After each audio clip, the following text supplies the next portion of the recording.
Couple of things you need to know right away. One, this facility apparently needs power to keep some of its doors locked. Two, when the doors aren't locked, people can leave, which appears to be what happened not long after the detention facility went dark around 9:30 p.m. Tuesday. These two men left.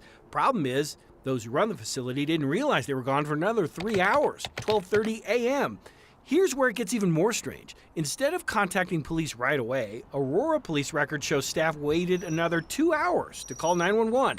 Time, 2:32 a.m., or 5 hours after the facility lost power and apparently lost 2 detainees along the way. An Aurora police spokesperson says with a 5-hour heads up, the detainees were likely nowhere near the facility when they got word of the escape. So they clearly took their time in responding. First Aurora officers arrived at 5:13 a.m. One of the managers told the officers cameras are currently down due to the power being out. The manager supplied officers with the names of the apparent escapees, adding they were wearing an orange long-sleeve top, beige-colored pants, and black-colored Crocs. With little more than that to go on and finding themselves there nearly 8 hours after the escape, the officers cleared the scene. Aurora showed us what's called a memorandum of understanding it has with ICE on the GEO facility. It says, yeah, we'll send our officers to help with an escape if the situation is considered, quote, hot. That means if it's in the process of less than 15 minutes old.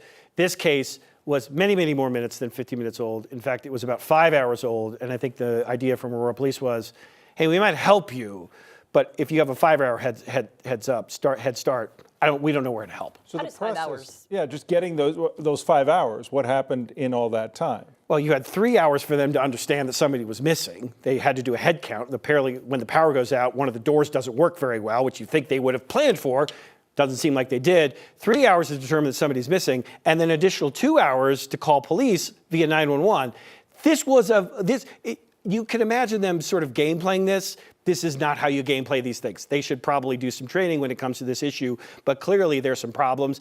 Aurora wants to blame sort of the state and the system that we have in immigration in the city, and also ICE. ICE wants to blame Aurora. In the middle, there's probably something, truth probably lies in the middle. Feels like it's not the time to be pointing fingers when immigration is such an important issue right now. And Sure. It seems like this facility is not being run, you tell me. You have to question the ability of this facility when they don't notice somebody's missing for 3 hours.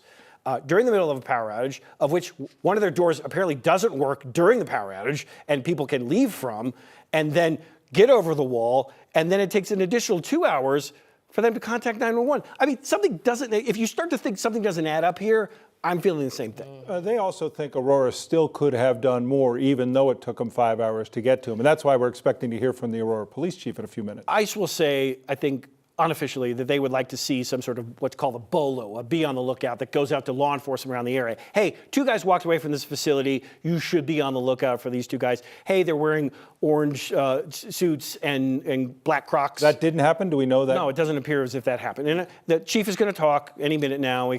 I expect there to be some reaction to what ICE is saying, but also the reaction to what they believe are the problems in state law.